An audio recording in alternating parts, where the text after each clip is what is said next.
Always show up. Show up lang palagi, bro. Grabe. Nandito ako ngayon sa gym. And kanina, tinatamad ako pumunta. To think na kaka-enroll ko lang, ha.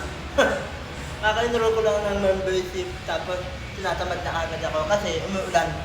Okay, so buti nga umulan eh kasi para mabawasan naman yung init dito sa Manila. But anyway, yun nga.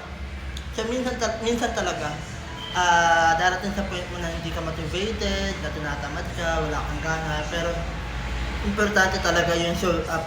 Kahit anong mangyari, kahit gusto mo, nasa mood ka o wala ka sa mood, show up. Kasi it builds habit, it builds character, it builds personal development. Okay, so the moment na nagsushow up ka, kahit hindi mo gusto yung mga nangyayari, kahit hindi mo gusto yung situation mo right now, grabing mindset yun.